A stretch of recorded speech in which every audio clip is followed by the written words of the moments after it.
let's get it going, ladies and gentlemen. Welcome to episode 5 of the Kickout Crew. My name is James Elcori. We want to welcome you to another exciting and fun episode.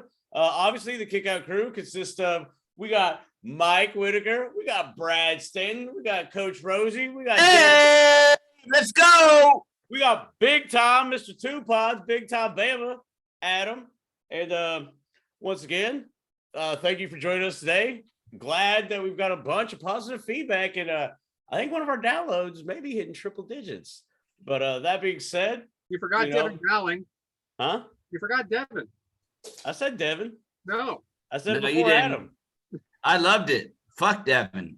He's on trial. I think Rosey screamed during it. And then we also have Devyn. Cut me off. Well, Devyn. Thank you, James. Yeah. Oh no, it's Brad's show. He's the one that pointed it out. That being Devyn, said, why is it never our show, Devyn? Why is it never our show? It's always Brad or James' show. Always. Yeah. We're on Mike's episode show. 5. It's Adam's Always. show. I love it. all the effing time I hear that too. Your Mike, show, I your feel like we're show. getting left out, brother. Oh boy. Adam, you already got another show. Who the hell is that talking? Because I can't understand a fucking word of it, huh? Jeez. Hey, is that a Ron Simmons autograph in the background, Devyn? Is that Ron Simmons? Yes, sir.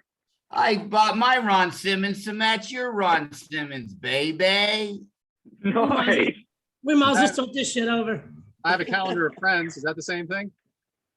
Is How it is signed? This Is Us? Let's start with that. How was This Is Us? Because Wow. that's the pressing question everybody wants to know. As we're recording, the last episode has not aired, but by the time this airs, it will be out. So I have no opinion right now. However, I'm sure it was Good, great. because we don't have an opinion either. Right. It'll be really great when it's over. That way, hopefully, we'll be discussing it. That would be awesome too. But that being said, that's enough of my job. One, Brad, first, you know. two. So, Brad, how's your week been, man? Give us a little shout out on this new job and how it's how you're loving life and everything. I'm done with the new job. I hate the new job. I can't watch any wrestling during the new job. I'm trying to watch wrestling. People are coming in. They're interrupting me. I just finished Dynamite this afternoon. I just finished NXT this afternoon. I'm way behind on everything. I'm not liking it, but we all have to move up in life, don't we? So, but you know what I want to talk about today? I want to talk about Ric Flair. Woo! Is a major point in the news right now. Ric Flair is making his final in-ring appearance, performance match. It's going to be at the end of July, SummerSlam weekend. It's going to be part of the StarCast show. And you can buy bracelets are on sale, and you can also support that at fight.tv. That is fight.tv StarCast.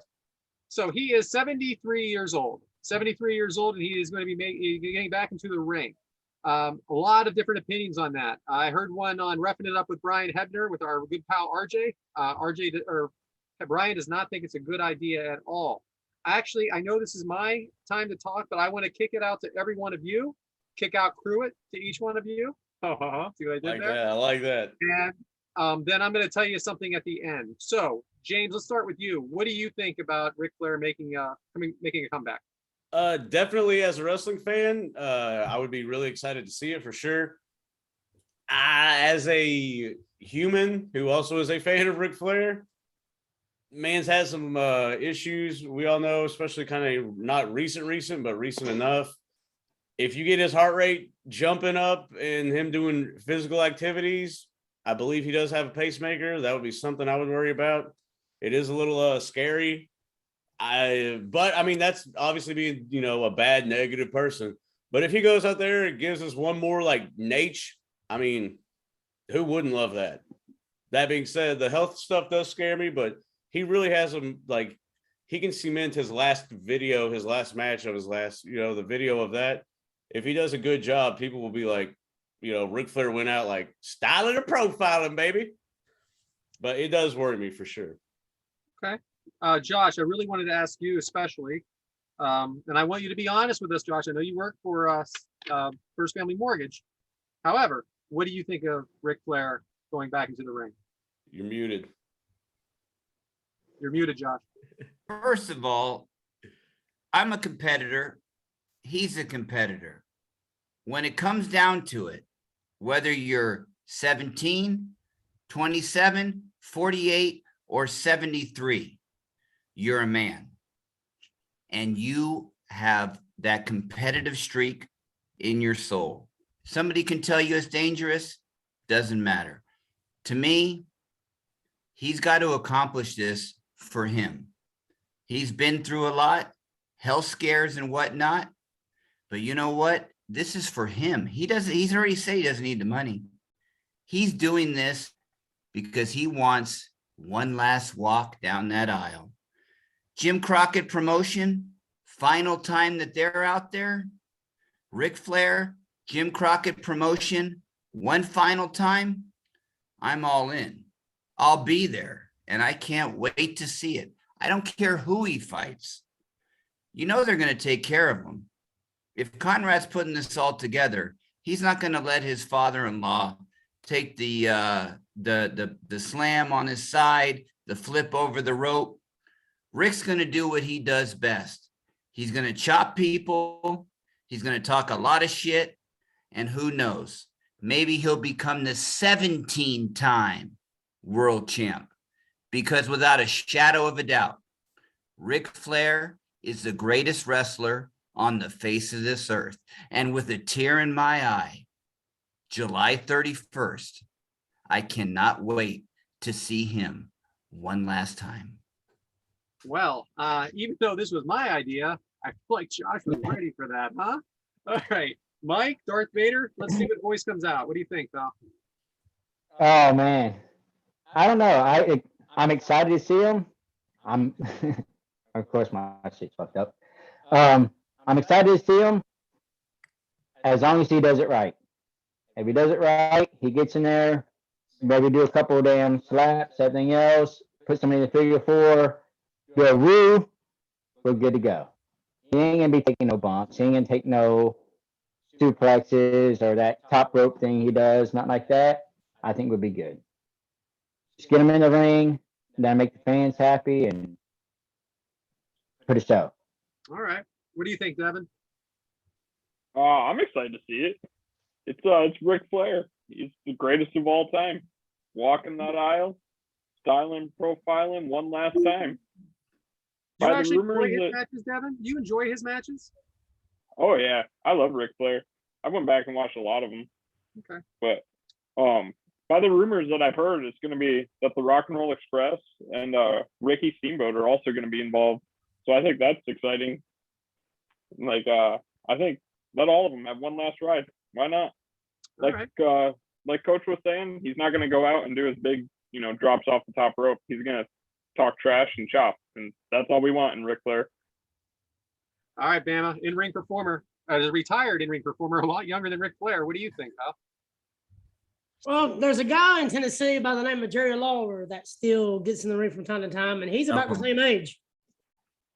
So if he can get in there and do it safely, I'm not mad at him. I mean, the thing with Dragon Steamboat, I think he was asked, but he turned it down because he wanted the fans to remember him the way he was.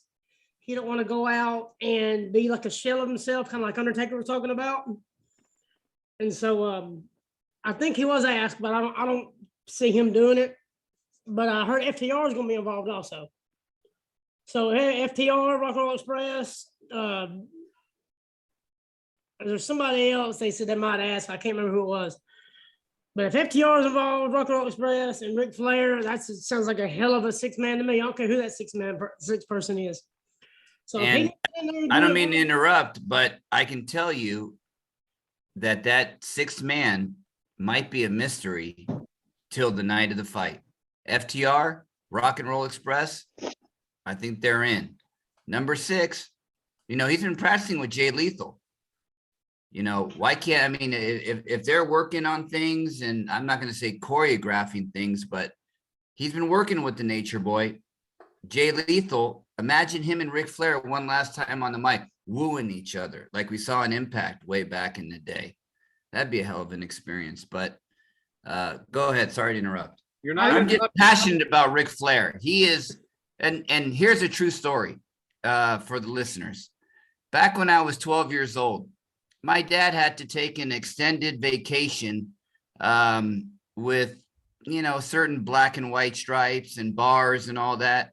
So he took about 18 months vacation. I didn't see him for 18 months, but before he left, he said, Josh, I want you to do this. If I don't make it out from vacation, I want you to watch Ric Flair. And whatever he does, I want you to emulate, because that is the definition of what a man is. Now, thankfully, he made it back after 18 months. But if not, Ric Flair was my second father. Well, I will say this, and this is how we're going to end it. March 13th, the year 2000, Mae Young was wheeled in a wheelchair to the ring by Devon Dudley, handed over to Bubba Ray Dudley, who powerbombed her off the stage and through a table at the age of 77 years old. So all I have to say to that is good for you, Rick, and woo! I'll be back. Let's go. So She also man, told glad Bubba Ray you're all in. Dudley. She also told Bubba Ray Dudley, if you don't slam me like you do the boys, I'll come back and beat your ass. Yeah, exactly. Mae Young can do it. Ric Flair can do it. Yep, Jerry Lawler can do it. Ric Flair can do it. Woo! That's right. Woo! The best woo is when he does that real slow and like, woo, That was terrible. and dips Devyn, out. let's hear your woo. Devyn, let's hear your woo. Mid. It's that nitrogen in that Pepsi keeping Right, us for real. True. Couldn't get that guttural woo out of there because you don't blocking the have that. diaphragm, I think is what You it got is. that, yeah. Cheers to you, Rick. We are all gonna be watching, and we know you got it. We know you got one more in you, pal. Woo! Woo! And if you I'm- need it, I'll give you mouth to mouth that night, Rick. No I problem. bet you would. You'd probably I'm give a excited mouth to a see penis the that night. All I'm right, ready, James, I'm ready to taking see it- some of the taking it back classics. to you, I'm pal. excited. Oh man, well, Brad, as always, enjoyable shit. Coach Rosey, that came out of nowhere. That was really good stuff. Adam, you've had a very adventurous, I would assume, week, and we kind of dogged you on the last episode. I was going back watching some, and we kind of dogged you on that. So, take it away, buddy. The floor is yours. Oh man, just working the dream, 2 jobs, 2 kids, and 2 podcasts. 2 pods. 2 podcasts. And apparently I'm a defense lawyer for Mr. Devyn Dowling. Fuck him. Thank you, sir. Self-appointed, by the way. You did chime in. But I mean, it's been a good week. Just something kind of crossed my mind when I was watching AEW. They were hyping up these jokers, Joker versus Joker versus Britt Baker, hyping them up. Well, why do you have a Ring of Honor television champion in a tournament against a Joker? So you're promoting this big Joker person to come in. You're either going to have to beat this Joker you're promoting, or you're going to have to beat your Ring of Honor television champion. Why book that match? It doesn't make any sense. And then as far as Britt Baker, she's one of your top women wrestlers in the company. And then you're promoting this Joker. We got a Joker coming. Bring the Joker in, beat the Joker. It just makes it look like the Joker and both men and women are just nothing. So why even book those matches? I don't understand. I mean, all you're doing is just hurting yourself and hurting these people. Because John Morrison, I don't care what anybody says about him. He can work any style of wrestling he needs to and wants to in the ring, and he can make anybody look good that he wants to make look good. He's not the biggest, the greatest, the fastest, but he can get in that ring to make anybody look good. As far as work rate, he's one of the best. He can make anybody look good. He didn't look good on that 450 splash. He didn't even hit at the end. He didn't quite reach it. Yeah, that was he misjudged that one. That was a little rough. Or was Joe too far out? We don't know. So for everyone at home that's listening and maybe not a wrestling fan, AEW has a tournament right now, and a Joker is a surprise contestant, in case you weren't following that. And they do this quite often, and it would just happen to be John Morrison this week from WWE, Impact, Johnny Nitro. best friend of the Miz, and that is what Adam's getting at here. And I totally get what you're saying, Adam. I'm a big Johnny Nitro fan. I think he is a tremendous athlete, and there was a lose-lose situation right there for sure. Both brackets, and I don't understand why. I mean, all you're doing is you're going to end up hurting one or the other. I mean, Britt Baker is one of your top women's wrestlers. Joe just brought him in undefeated. He's your Ring of Honor TV champion. You're not going to beat him. He's your champion. So why put him against the Joker? I don't understand it. It just blows my mind. You want me to show you how much I love the Joker? Listen to my new ringtone. That's great. I love her. She's great. That's what I'm saying. They should have had her against Britt Baker. It was a no win for her. Yeah. Maki Ito is good. She can sing, she can dance, she can do it all.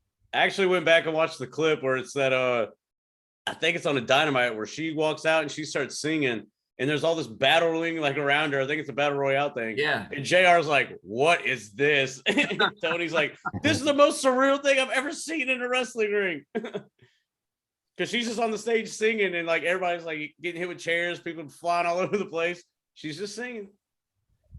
And JR's like, yeah, he goes, boy, I'm glad she got that in. Gotta get my song in. Gotta sing a tune. Oh boy, poor JR. He hates it all right now, doesn't he? Oh yeah.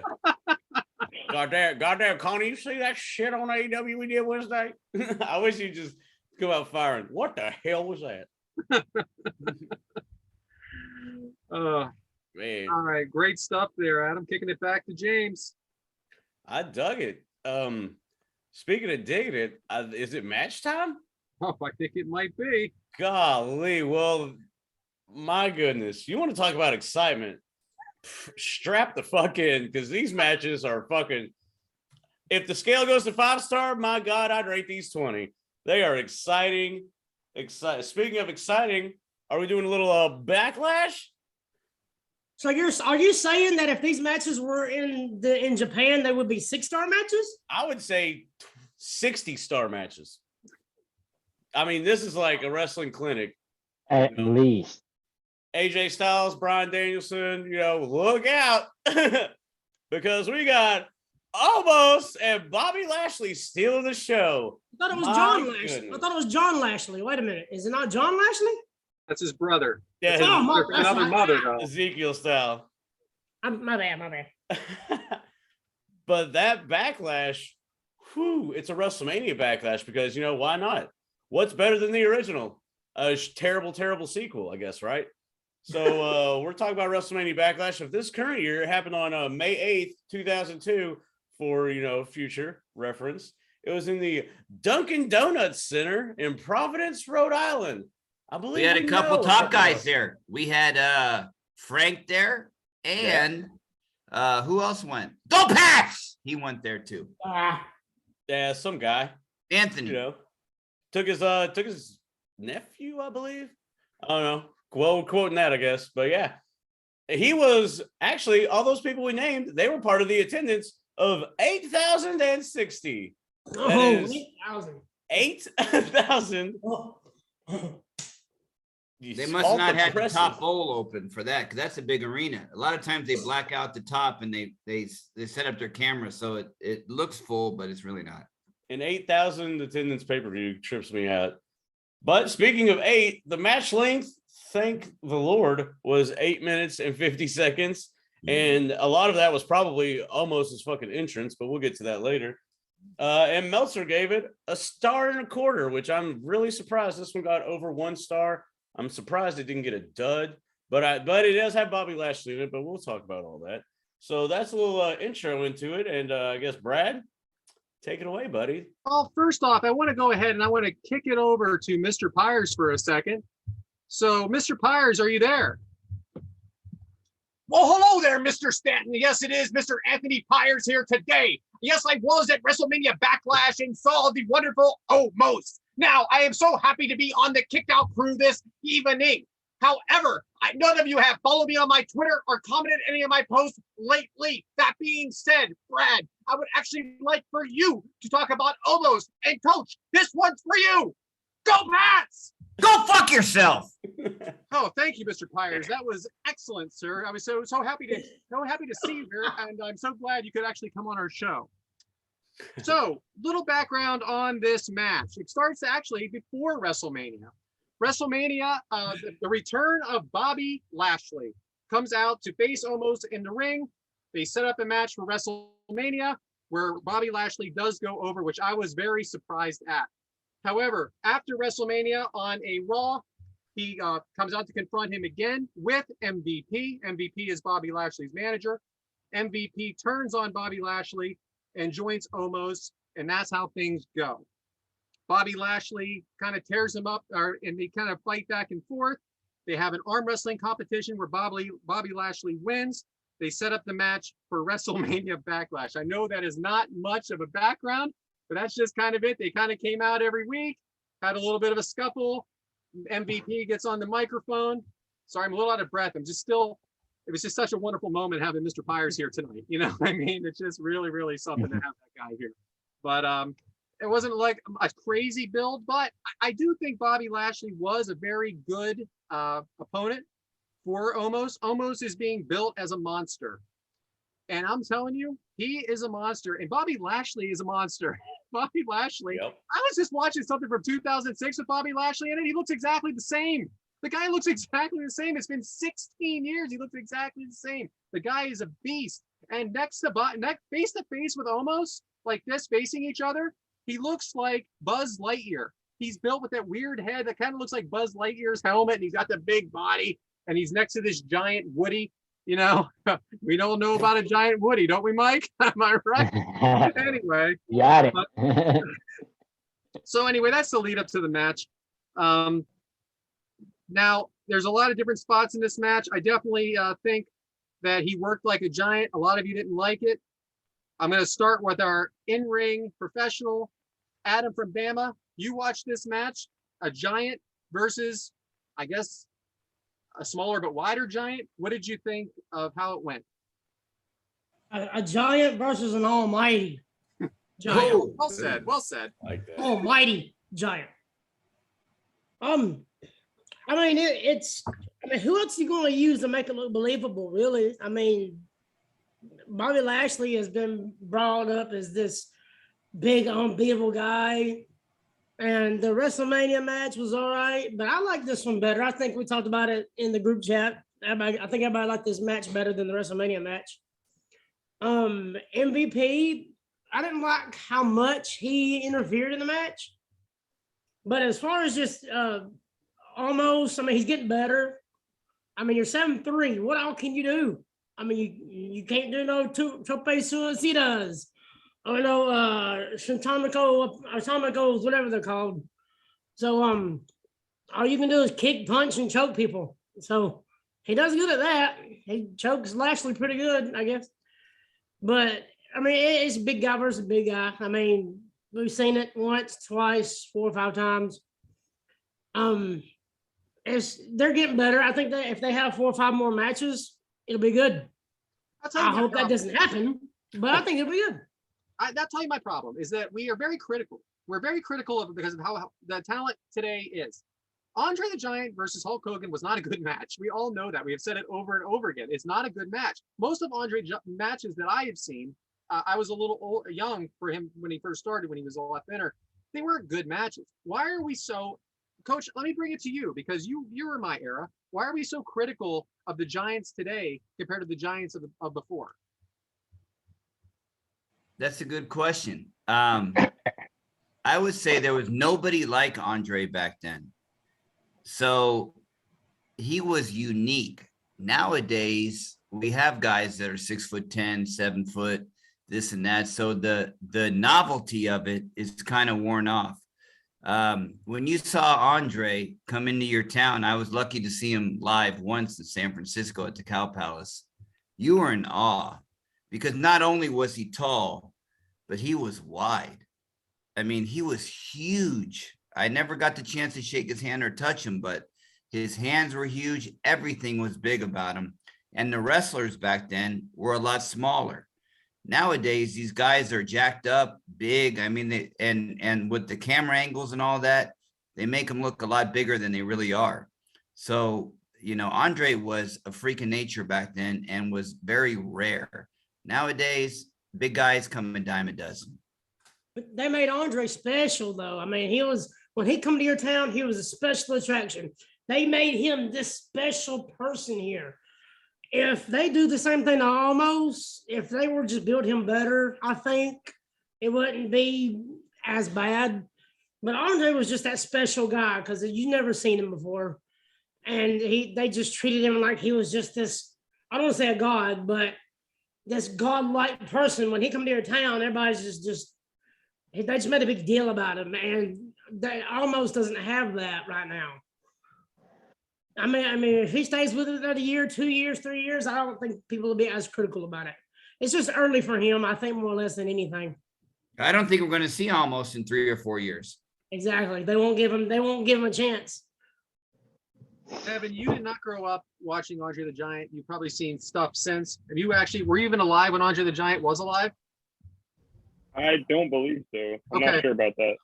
So you've seen the development of Omos over the last 2 years. He started out as a bodyguard in front of whatever that underground thing they were doing for WWE for a while. Do you think he has a chance to succeed in this business? I honestly do. I think Almost has been doing pretty well. He did some of the big, giant spots in this match. He did Andre the Giant getting tied up in the ropes. He's doing the Undertaker snake eyes and coming back with a big boot. I think Almost he's developing. We seen last year that he was teaming with AJ Styles for a long time.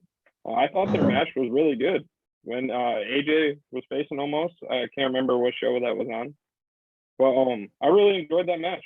And then this one, I think Bobby Lashley worked his ass off and made Almost look pretty big. I think MVP, he's a good mouthpiece and a good manager for Almost. He's the best manager second best in WWE behind Paul Heyman.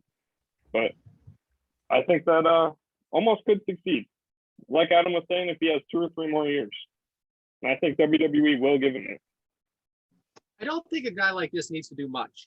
I know a couple splashes, the big boots, the big leg, whatever he wants to do. I did really laugh.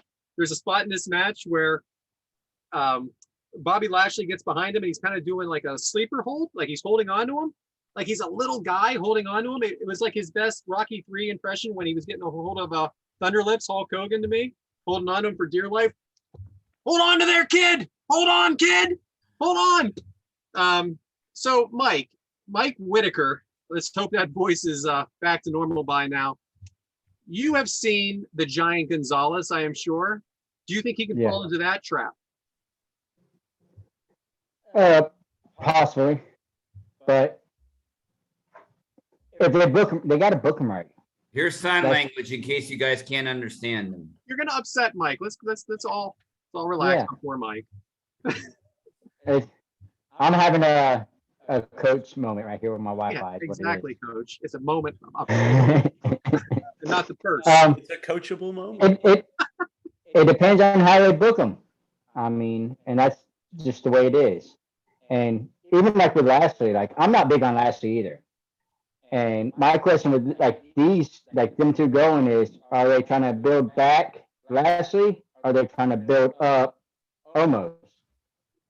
What are they trying to do? Because they're pretty much 1-1 right now, or 2-1. They're right there at each other. And it's not a good match.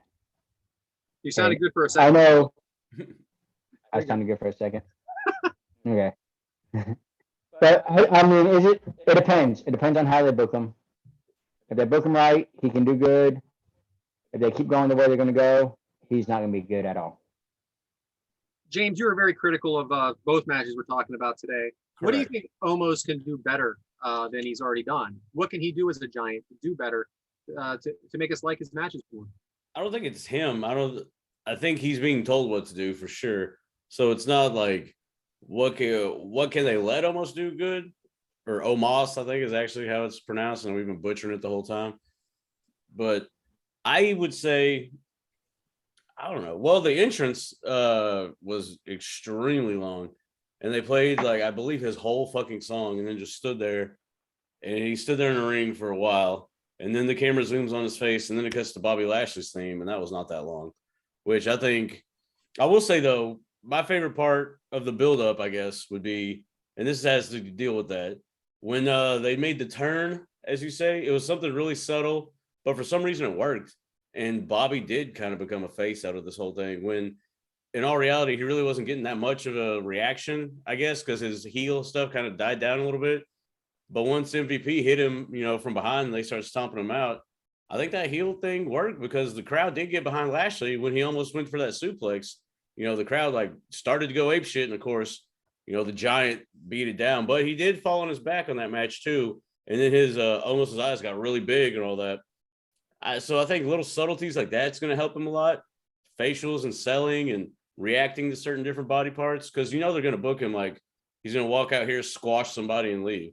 And that's not his fault, because going back to what y'all said about talented big men and all this, Andre, when he did it, like he was the only one, he would just get beat down to a knee and then make his little baby face stand, which would just be standing up, and the crowd would go crazy.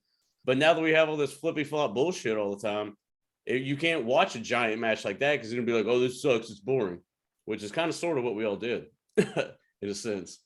What's funny is that Bobby Lashley was always a face. Like, for the most part, he was a face most of his career. I don't think anybody wanted to boo him. I don't, and I think everybody was welcoming him back. And The Hurt Business was pretty good, though. Yeah, it was good, but they blew it. I mean, not the guys involved, but the WWE. And I'm not sure why. I thought it was one of the best things during the pandemic, but they blew it.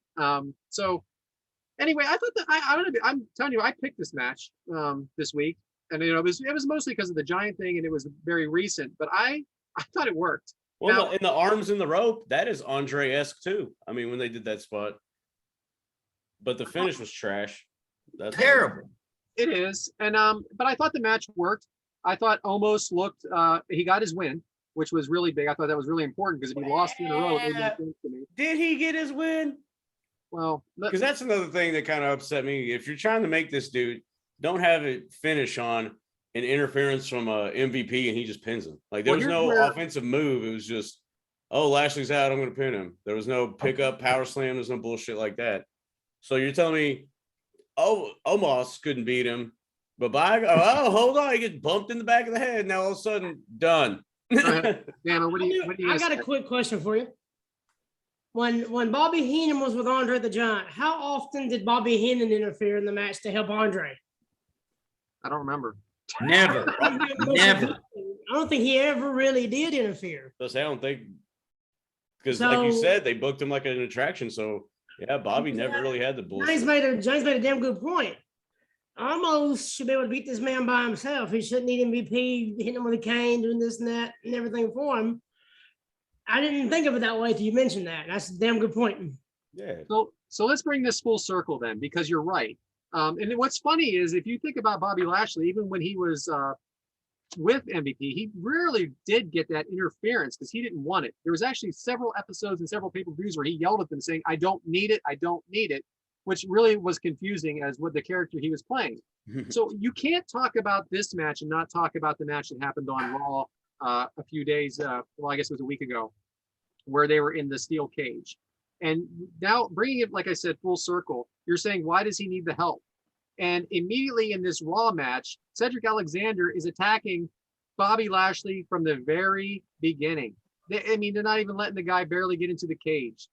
And the way that match ended, with him getting thrown through the cage, like Roman Reigns or Brock Lesnar a few years back, terrible. However, I did think the match was good at Backlash. Of the 3 matches, I thought it was a decent match. I think Omos does have a future. I think he's going to do better than most big men that they just throw in there. AEW just brought in someone recently that's Dutt. Is that his last name? That looks very impressive, but we have no idea if the guy can work, and he didn't get a very good opening. But I did think it was a decent match for a big man, and I thought Bobby did work very hard in it. What were you going to say, Devyn? Oh, I was going to touch on that steel cage match. That just when Bobby Lashley got thrown out, it made Omos look like pretty dumb, just standing there for literally like 30 seconds before Bobby Lashley stood up and stepped off the cage too. So like, he can't win his matches by himself, and he can't even be smart enough to walk out of the cage wall. So like, what's going on with this guy? With MVP standing there screaming at him, Come on, whatever he was saying, but MVP was right there in the camera angle, yelling at Almost to do something. Almost just stood there. Yeah, he definitely did. And you just think about all these giants though that have come through. There have been a lot of big guys that they have tried to push as these monsters that just don't work. They have a lot invested in Almost. And having said that, is if you look at AJ Styles, spent almost a year with him, developing him as a tag team partner, and then going one-on-one with him and taking the loss. So they do have a lot of faith in this guy. So they must see something in him. And even though this wasn't a 5-star match, it was probably, I wouldn't give it a 1.5 stars. I'd probably give it 2 stars. Not that I'm a wrestler or know anything, but I do think there's a future for him. And I do think he walked around the ring with presence. I think he worked the crowd, with his arms and his boots and the slow methodical. I guess there's not a whole lot more to talk about. Is there anything anybody else wants to add? I'll just agree with you that I believe that this was the best out of all 3 matches that they had. Okay. Yeah, definitely. And it doesn't seem like it's done yet, does it? Yeah. This is Definitely probably I not. would like it to be over now. I'd like him to move on to somebody else. That's one thing that the WWE doesn't do well, I feel. I think that they spend way too much on one feud. And I feel this has now run its course, and he has enough opponents. There's enough guys out there, and there's enough big guys out there. Let's let Bobby Lashley move on and let him move on, but it doesn't seem like that's the case, does it? No. So, having said that, James, what's next on the agenda? I don't know. Talking about moving on, we're gonna move it on up to the North New York area. Devyn, well, how you been, bud? You got anything you want to share with the fellas and the crowd for sure? Oh, I've been good, James. Yeah, I got a topic this week. I don't know if any of you guys remember the Authors of Pain from the WWE, but those two have recently opened a new wrestling entertainment business. It's called Wrestling Entertainment Series. It's going to be based out of Nottingham, England. They have their first show. It's set for June 4th, 2022. It's coming up pretty soon. You can watch that on Fight TV. There's going to be a lot of ex-WWE wrestlers that are going to be there. And actually making the wrestling debut is going to be Alistair Overeem, facing used to be known as Braun Strowman, now known as Adam Scherr in the main event. They're having Nia Jax, going by her real name Lena Fanine, facing Lana, now going by her real name CJ Perry. Who has a new website out, by the way? I didn't know that, but both of those two also making their independent wrestling debuts since leaving WWE. I think it said that there's going to be 22 ex-WWE wrestlers at this show. I'm excited for it. I'm going to be watching it. It's the Authors of Pain. They're now going as the Legion of Pain, and they're just opening up the Wrestling Entertainment Series in the UK and all over England and Europe. I love the name CJ for a girl. That is just totally off topic, by the way. But yeah, I'm excited for this. I'm excited for this new organization. Authors of Pain, great to have them back too. Right? They were actually pretty decent. I liked them. They were, and I'm not. What was it? Something with their visas? They had some trouble for a little while, and then they just kind of fell out of favor. Yeah, I think they didn't like actively pursue the whole causing a resolution to their problem, and I think WWE is like, well, you don't want to be here, you ain't got to be here, like that type of thing. Show us you want to be here, type of deal. And I don't really think they went out of their way, and injuries too, because I think one of them got injured, like did something, so that put them on the show for a long time. So the main event is Adam Scherr versus Alistair Overeem from the UFC. Yep, making his debut, fighting for the WES Championship. So his first match debuting against the big man that's still kind of green. Who's green? Tell him, Bama. Tell him this is a bullshit card. Tell him. Who's green? Are you saying Braun Strowman's green? I don't think he has the talent to lead a match against Alistair Overeem, a guy that's never been in the ring. Tell him. That's what I'm saying. I don't think he has enough experience to lead a match with a man that's never done it before. That's my point. Now, when he has somebody leading him, he's a damn good wrestler. Don't get me wrong. I love Adam Scherr, Braun Strowman, Titan, all of his names. But as far as him leading the match against Alistair Overeem, the guy from UFC, as the main event of an opening show of a brand new organization, that's a tough sell for me. Yep. There's a few other big matches on there. What, Killer Coco Cross- Beware? There's a Coco damn Beware's good on the card.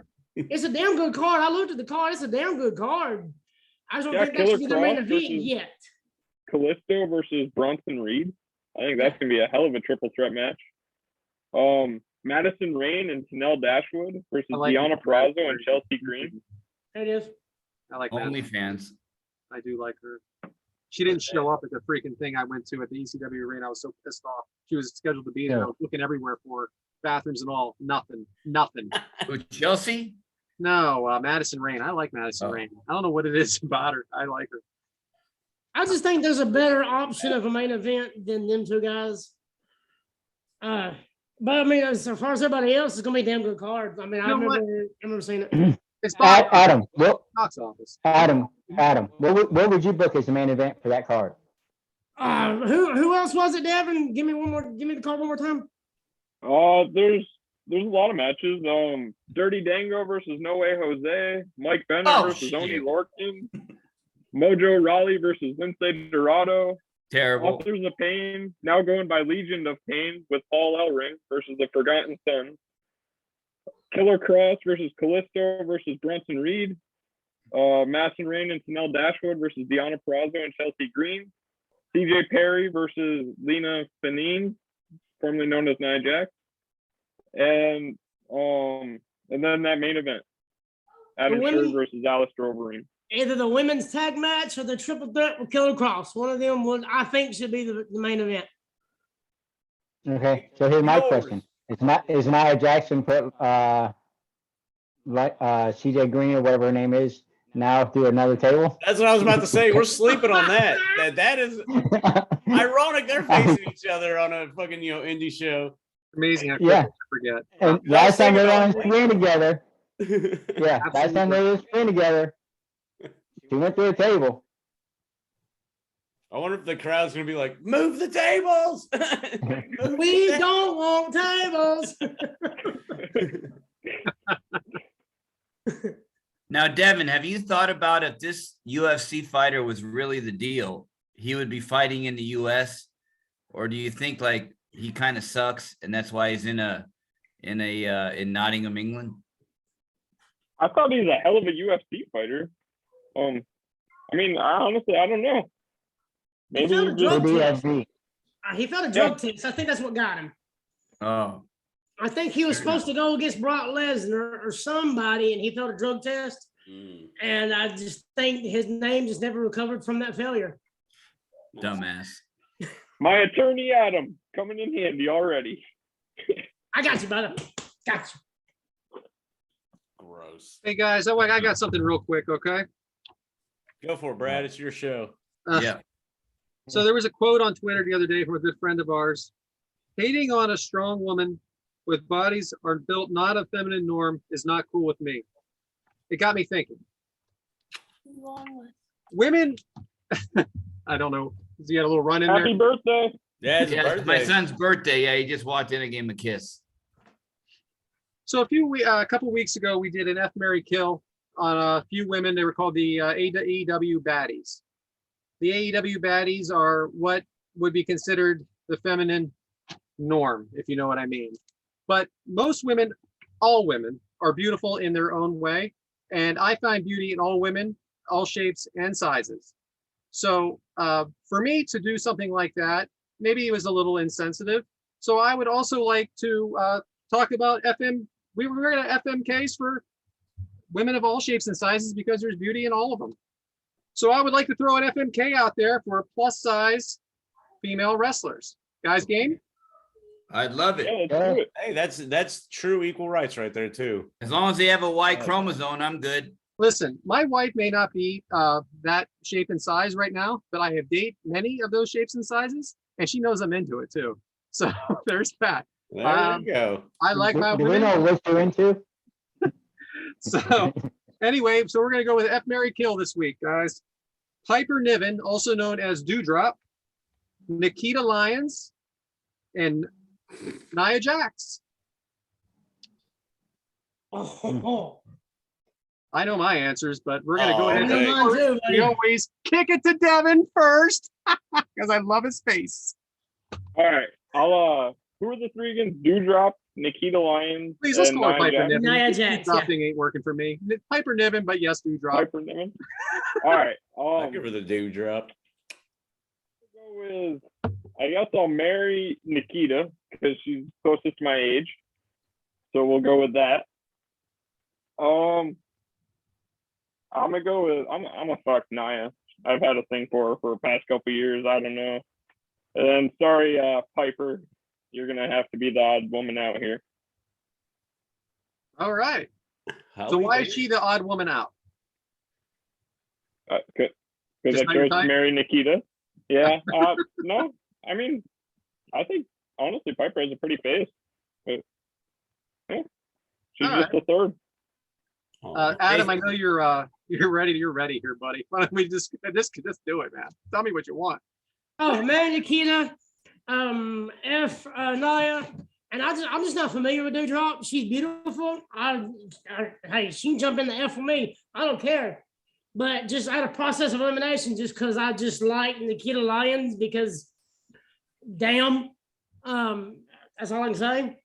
yes, Yeah, sir. I'll F her and then do it again the next day.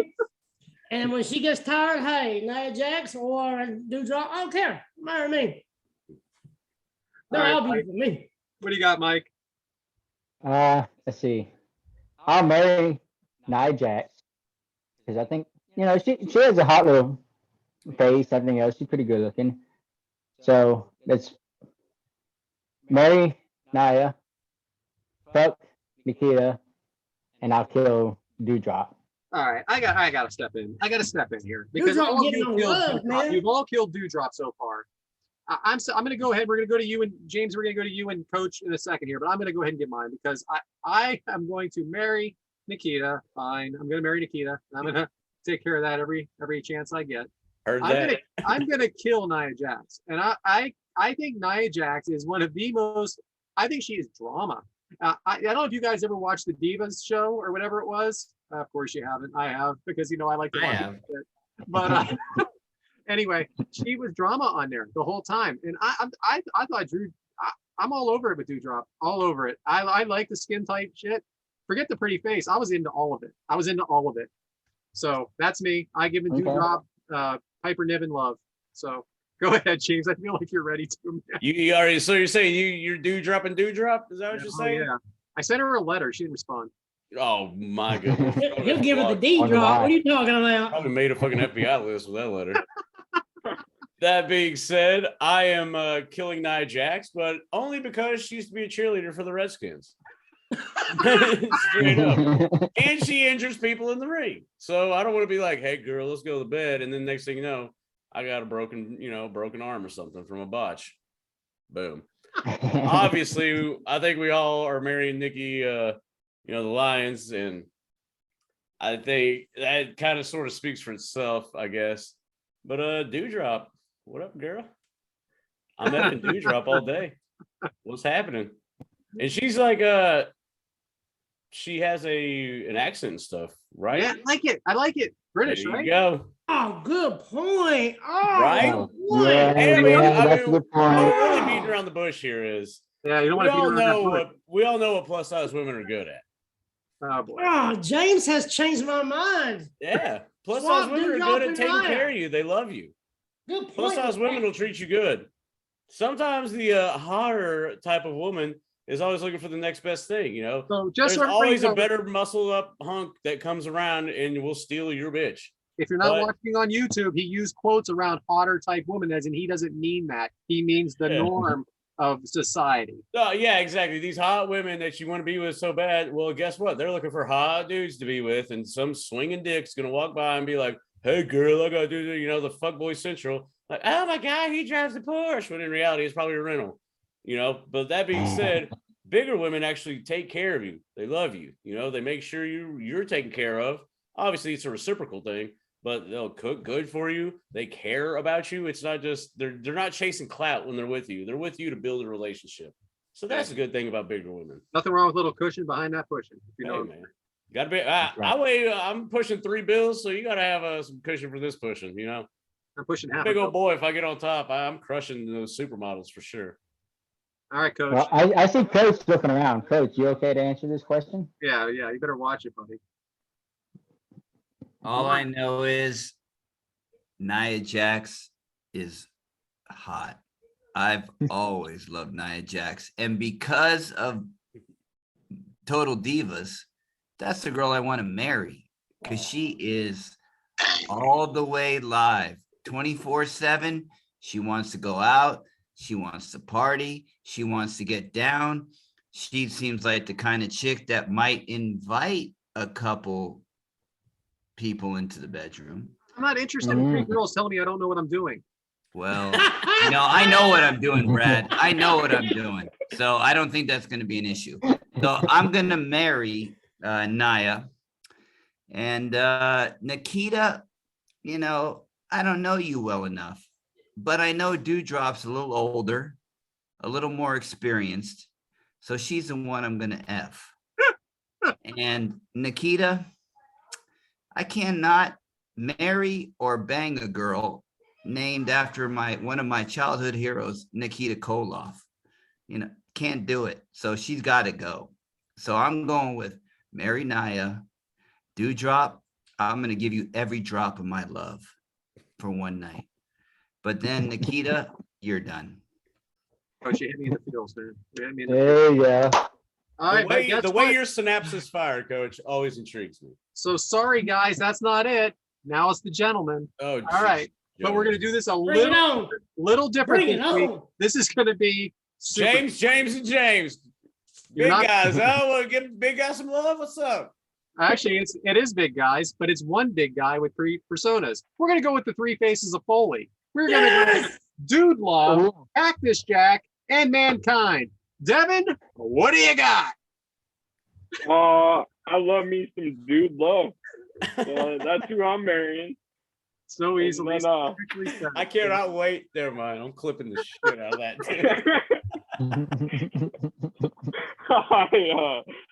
And then Is I don't Devyn getting think I could married? put up- Well, look at this clip from episode 5. I love me some dude love. It's gonna keep coming. That's what she said. We'll see in September, I guess. Yeah, I guess put up with Mankind's crazy ass persona for too long, so I'm gonna have to kick him to the curb, kill him. So that out of process of elimination, I guess I'm fucking Cactus Jack. All righty. James, what do you got, buddy? Because you're ready for this. I can tell. Jeez. Fucking Cactus Jack, man. That's some dominated. Have a safe word when you go to that one. Definitely have a safe word. I think, honestly, I would have to kill Cactus Jack.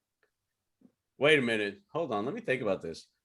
Because Dude Love, he's just a player. He's a fuckboy, and he's going to treat you bad. So you got to think about Dude Love. He's just there for the ladies. Ha, ha, ha. And his fucking entrance video is the best. But, let's see here. I guess I would fuck Mankind because them crazy bitches are the funnest ones, So definitely, but if you fuck Mankind, then don't you have to marry Dude Love? Oh my God. I'll marry Cactus Jack because if shit hits the fan, there's barbed wire, trash cans, baseball bats. Like, honey, that person's talking shit. It's the same thing with Jade Cargill on the last one.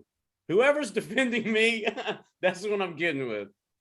I guess I'll fuck Mankind because them crazy bitches are fun. I don't know what y'all got going on in there, but I mean, take care of yourself. Mental health is a real thing. But, until then, I guess have your fun. So that would leave who? Dude Love out? Because he's a player, and I don't like players. Yeah, I don't know about that, James. Shit. All right, Mike, what do you got? Mark. I almost called you Mark again. Jeez. John Lashley. We got Mark Whitaker. Let's see. I'll probably marry Dude Love because he's all about the loving. he might be a player, but And it's he's all not right. I'll be a Scottish, player no. too. He's not Scottish. Yeah. I'll marry Do Love. Fuck Mankind. Fuck Cactus Jack because he's wild. Look at him looking in the air as serious as I'm you guys talking are about watching it. on YouTube right now. He's like got his feet on his I'm hand. He's like the thinker. That talking statue. about it. So marry Do Love. Fuck Cactus Jack. And I'm gonna kill Mankind because he got some fucking issues. I don't need none of that damn issue shit. Fucking mama boy type shit. So he's done. All right. What do you got, Bama? I'm following Devon's, and that's the only clip you're getting out of me. I need explanations. We need reasons. Come on, man. That's not good enough, buddy. I do love all the fun. Mankind, I don't understand. Cat Jack, down and dirty, baby. Bye-bye. All right, Coach Rosey. How we do it in the South, baby. Bye-bye. Coach? No, I got to take it from a different perspective. Of course you do. He's taken, not given. I'd F Cactus Jack because I think he'd kill me in the first 15 or 20 seconds, so I'd be dead before he entered me. I'm gonna marry Dude Love, and it would be a platonic relationship. We would just, hit the smiz and watch games together, but we would never touch each other. It would be just purely platonic. Does Gotta Dude be know that? swingers, probably. Like, Yeah, is he- Dude he's Love. okay with this? He doesn't want to have sex? I'd send him over Devyn's way for the sex. And then I would kill Mankind because if that dumbass is willing to jump off of a cage and get killed, I'm gonna get the life insurance money just like that. All right. Oh, there you go. That's a good point. Fair. I am going to go ahead and marry Mankind because, Mankind, I feel like he is good on the inside. We can watch some nice This Is Us. I think he would like This Is Us. I know he would like This Is Us. He's sentimental. He had a pet rat. It was lovely. It was lovely. Did you say good on the inside? Yeah, that's. Go ahead. I'm gonna kill Cactus Jack because I'm not into all that kinky shit. I think he would bring chainsaws and barbed wire to the bedroom, and I just need a nice soft pillow and some nice sheets. I don't need that stuff in the bedroom. And I'm gonna go ahead and fuck Dude Love because he's all about the love and he's gonna give me the love good. Hey, Brad, you got that perfect forehead for that hardcore shit, though. Yeah, it's perfect now, I guess. Anyway, guys, thanks for participating. It's always fun to do an F Mary Kill. And kick it back to you, James. Good grief. Well, is it since we sold out with that FMK, is it time to Oh, I am curious about one thing. okay. Yeah. When Yes, you're doing enough. these F Mary kills, did you have any other option other than Mankind Foley? Like, did you have anybody else? Like, kinda Yes, I scrolling? did. All right, let me get to my paperwork. I'm huh? curious on who else was your option other than Mick All right. Well, I Foley. wanted to maybe save him for another time, but we're not doing them. Okay. Husky Harris, Bray Wyatt, Eater of Worlds, and the Fiend.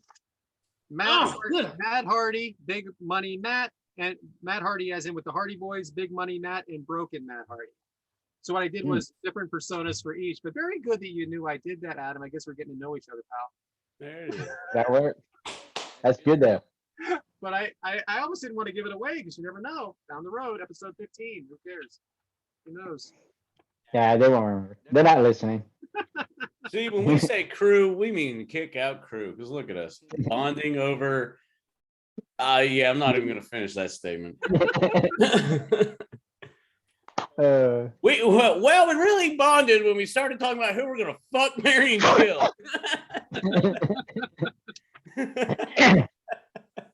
All right. Damn. Sold out, James. Well, I think we damn sure sold out right there. So the next match is we're doing The Giant, which you all know as Big Show or Paul White. And he is facing Kevin Nash, which you all know as Kevin Nash. Maybe he gave you some gas as Diesel, but we go with Kevin Nash here because it's the WCW. this happens to be sold out 1998 is the second sold out. It also is known for Bret Hart's in-ring WCW debut, but just a little Hated side that note there. match. Hated it. Yeah, We terrible. so buried the lead here. Big Show, Paul White, and the Giant. Oh, that would have been the best missed FMK, that one, Brad. You missed it.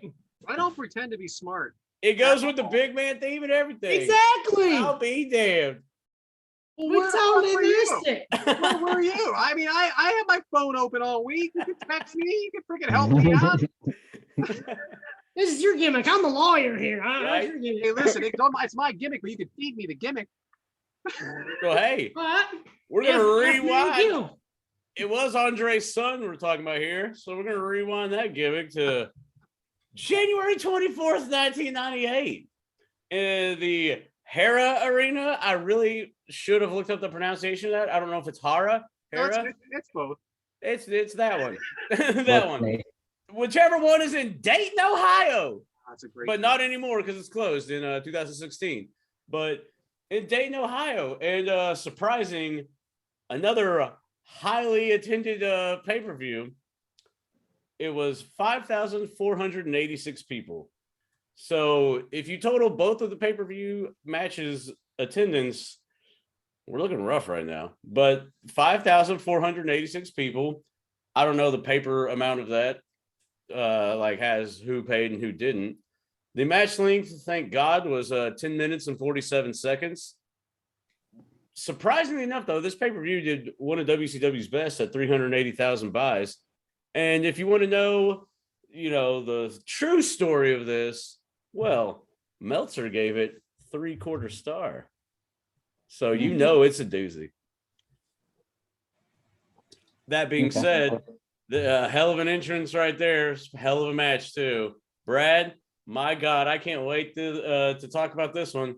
Take it away. Well, I'm not going to take it away because Mike picked this match, and I would like you to do a little background first, Mike, and then I'll Well, take it away. I promise. actually, after I watched this match, I wanted to punch myself in the dick for picking this match. But Great shit, pal. anyways, Right. like we said, well, this thing, I don't, like James, you said, it had a buy rate of 380,000 was the buy rate for this one. It was the 8th highest in WCW pay-per-view history. And it sold out in 1 hour. Makes no So sense. that 5,486 people, 1 hour, they bought it, they were gone. This match was supposed to happen at Starrcade. And this is when Nash had the little heart attack type deal, but it actually was heartburn. So he couldn't wrestle the match at Starrcade. But so that's where this match was originally supposed to start. Then so they went away, did their thing, everything else. The Giant came out to DDP's age when the NWO attacked him, so he was playing babyface at the time. So that to a little beef with him and Nash. It came out to be where what they ended up doing was they threw out a oh, what the fuck? Hold on, let me check my notes. Sorry. Take your Oh, yeah. time, pal. We're just, Yeah, no problem. Cut it. If you suck, we can just. it's no problem. I got it. I mean, Jeff Jarrett, he didn't even watch the pay-per-views before he goes out with Conrad. You guys have a clip? Yeah, right. These fucking people that throw my notes. There's stipulation on there where, if Nash had to show up, the Giant couldn't touch Nash. It's a $1.5 million type deal. All that other shit. They couldn't touch each other. None of the other stuff. There's a big background of this. And that's all. That's really all I got on this. All right. Hey, guys, before we get started, There's Nash and Giant, they got in their thing. Nash kept trying to get Giant to touch him to get, to get a fight him and everything else. He threw hot coffee in his face. That was a big angle on it. And the Giant never would do it. He just didn't do it no matter what. And yeah, I got lost in all that situation. My notes got fucked up. I'm sorry. That's all right. Mike, before the match got started, though, I want to remind everybody this is 1998. And there was something that was advertised right before this match. It said Boston Brawl. Yes, internet Exclusive. only, phone only. What was that? But you know what I mean? Like, what is that? This is way before Yes. streaming. This is 10 years Right. before streaming. What the hell was on the internet only for $7.95? It was an internet. This is cutting edge.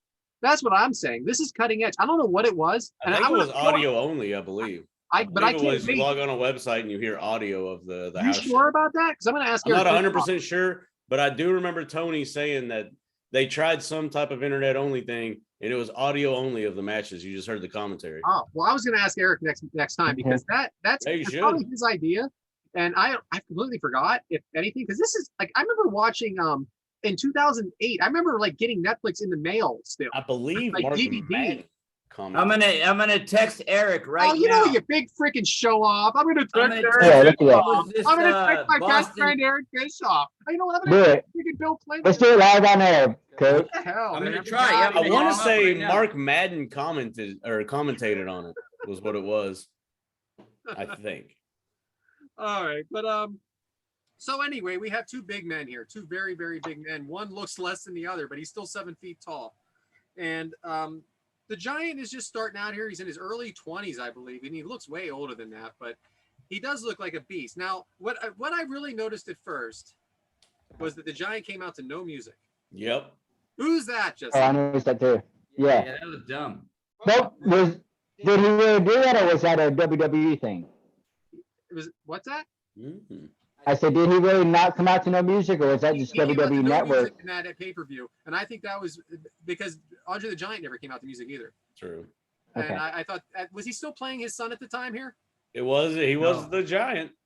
But he I know, wasn't I didn't know playing if his that was son. over though, because that was quick. That was really quick. That whole like I'm the Giant, Andre the Giant son. But Yeah. I thought that was very interesting. So all right, so let's kick it to Devyn first. Devyn, again, you were 2 years old here. So when you got the pay-per-view when you were 2, and you sat in front of the TV, what do you remember from it from that night? What do you remember about this match that night? He remembers shitting his diaper and asking for a lollipop. I Yeah, was right. actually only about 3 months old Oh, that's during old. this pay-per-view. Oh, that's right. Oh. Oh my God, you're so freaking. But, Damn. So I don't remember it the first time. My dad probably ordered it. He was a big Hollywood Hogan and NWO fan, so I'm sure he ordered it. But I went back and watched this a couple times in the past, and just I don't know. The whole match itself, it was a little sloppy. And, you know, there were spots that definitely could have been better, especially the ending. But I kind of liked the lead up to it. Like it was a good story and everything, that they have to avoid each other, and you know there's gonna be fines if they don't avoid each other. I liked it. James, there's a lot of talk about how athletic the Giant is and how he doesn't always work as a big man. Did you feel that way during this match? Not during this one as much as other matches of his, where I believe a couple times he did a top rope drop kick, and Mhm. for a big man that size to do that, I mean, but granted that I think that was around the 95-96 era, so by this time he's already kind of flipped back and forth with the NWO, I believe already, which I guess is his career motif, is to turn, as they say. I don't know. so. Tanae did mention both of their backgrounds, though. They're both basketball backgrounds, which I thought was funny because people would say that JR would say that people would shit on him when he would do that. And Tanae was like plugging this, is like, oh, they're both basketball athletically, inclined and all of that. So it's weird how you shit on the Southern boy for saying it, but when the professor says it, whoa, he's bringing a bunch of insight to it. You know, That's because it's basketball and not football. JR only brings up football. Basketball is their premier sport. yeah, but the Undertaker was very nervous that when JR came to the WWE that he was going to talk about his basketball career, and when he's supposed to be playing a guy that was dead. And I think that's what you're getting at, right, James? Yeah, he was a dead man. I saw him at he's 6'10", put up a triple double a couple times. He was dead. And he literally did that in WWE to Diesel after a while. They started creating the Kevin Nash character, which Bruce Pritchard has talked about over and over again. That was probably the worst thing they ever could have done. Mike, during the match, there was a lot of outside interference. Now, in a match like this, so now you have an opposite situation where the Giant is not getting the help, and even though Diesel is getting the help, he is considered small compared to the Giant. Do you think that the outside interference helped this match? Well, it kind of gave the match more. It made it more interested. I mean, what can you do with the two big men? I mean, and if you watch the match, it's not that interesting. Especially, you know, when they do like the double kick, everything else, the Giant completely misses Nash, and he just falls on the floor and he's like dead. So it brought more to the match, but it didn't help it at all. Adam, now, what did you think of the in-ring work from Kevin Nash working up to the big man in this? Well, the problem here is they didn't stand a chance right here because Kevin Nash, they both went out there and tried their best. It's hard because Kevin Nash doesn't know how to work up to, because there's not very many people that's bigger than him. So this is kind of like new territory for him. But you got to remember, they're going on after the big Dusty Rhodes turn. And also Hollywood Hogan's out there. So it's like all the attention's drawn away from them. So it's just like they didn't stand a chance here. They tried. I mean, two big men, especially after Dusty Rhodes turns bad guy. Eric Bischoff, Hulk Hogan on the outside. I mean, it's very interesting what you just said. There's two very interesting things that I think are going on in this match. And I mean, there is something that happens during this match that impresses me where I think people should start paying attention to Kevin Nash again. And that's when he leapfrogs the Giant. Does everybody see that? Yeah. Yeah. All right. Yeah, That is a hell of a lot of athleticism. And I don't think that's something he normally does, even with smaller guys, let alone someone at 7'2". But you're right about Hogan. There is a point in this match where Hogan is outside of the ring and he starts hitting the ring. And if you can see me on YouTube, I'm going up and down with my hands onto the ring. And I counted. He did that 37 times. Okay. And it was bringing all the attention to Hogan. Also, when they were outside of the ring and everybody's acting shocked, Bischoff, Hogan, Nash, we're all acting shocked that this Giant is actually have a chance. I mean, the 7'3" Giant has a chance against him. Go figure, right? Oh my gosh. How can you be hitting him? But there was like a 30 count almost. So yes, a lot of outside interference by Hogan. Now, Josh, you're a Hogan guy like me, or you're from a Hogan time, let's say. Yep. more or less. Hogan, Flair time. How important is it to have Hogan in a match like this to bring it more credibility? Well, back in '98, it brought a lot of credibility. Because anything he touched turned to gold. And when he came to the NWO, I mean, if he came out with you, you were good as gold. But the match was terrible. And I did dig a little bit deeper. I did do some research. I did call Eric. And he said that the idea for the coffee was from when he threw the coffee in Eddie Guerrero's face. And he thought that this angle would be perfect for Sold Out 98. And the power slam, the power slam that the choke slam that the Giant gave Eric, he said he didn't even feel it. If you watch it, he almost like barely even drops. Right. You know, he said he didn't even feel it. So to have Hogan out there made a bad match decent, because what Nash did to the Giant. I hope I'm not getting too far. No. I want you to bring it up. I want you to bring it up because, all right. So we all know what happens, but go ahead, Josh. I want you to say it. That was ugly. Yeah. You know, maybe I don't know if they prepared beginning. You know, they walked through stuff, but that was ugly. I mean, I didn't remember the ending back from '98, but when I saw that took that on the neck, I turned sideways, and then they started covering his eyes. I don't think they covered his eyes because of the coffee. I think they covered his eyes because he was concussed and the lights from the top of the arena were getting to him. You know, he really took it hard that night. The Giant took it like a champ. And to hear the announcers, I mean, Bobby was disgusted with the finish. And to hear Bobby, what he was saying, he was just quipping. I don't know exactly what he was saying, but he was talking shit in the background about Nash. And that's how, I mean, I couldn't pick that up in 98, but in 2022, a little bit more of an experienced fan.